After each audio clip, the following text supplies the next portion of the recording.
This video will explain Rule 2, Responsibility, of the collision regulations in details. Our videos are short and simple to learn. They are good for beginners and best for revision. Most importantly, they cover all the key points. You can revise all the rules in a very short time. Watching and listening is better than reading. Welcome to NSA Marine.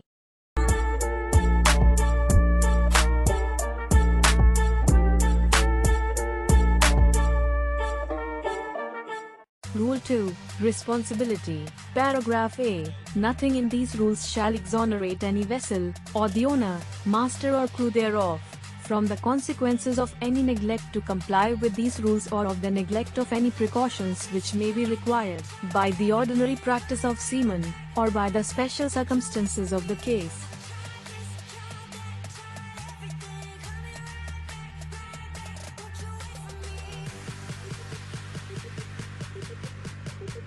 Paragraph A tells us to comply with these rules, and if an incident happens because of not following the rules, then there could absolutely be no excuse.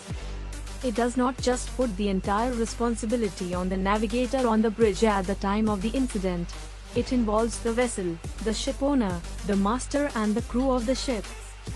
For example, the ship owner cannot have the defense in a collision incident that involves navigators of his ship not following the rules.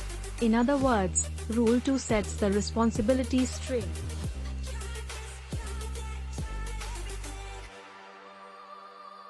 You are on a vessel and there is another vessel head-on. You usually alter course at 6-mile range, which is absolutely fine. You arrive at 6-mile range from this vessel only to find yourself in this situation. A situation where there is no room for alteration of course and avoid the risk of collision with another vessel. In case of collision, no one can escape with an excuse that we wanted to follow the call regs but there was no room for alteration of course.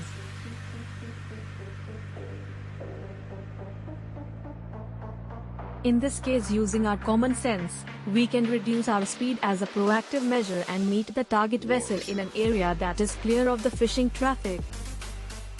Not every situation will be listed in the call regs, and Rule 2 is just asking to use common sense when dealing with the situations. Paragraph B.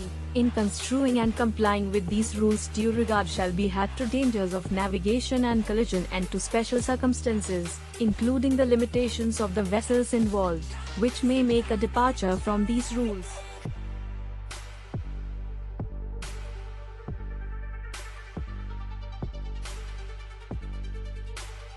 This is where it all gets interesting. The first part of Rule 2 warns us about the consequences of not following the call regs, and here is the second part of the same rule allowing us to violate the call regs. A head-on situation with target vessel at a 6 nautical miles range and there is a shallow patch on the starboard side. Can we alter our course to port citing Rule 2b? We cannot. Rule 2b allows us to make the departure from the call regs only to avoid immediate danger.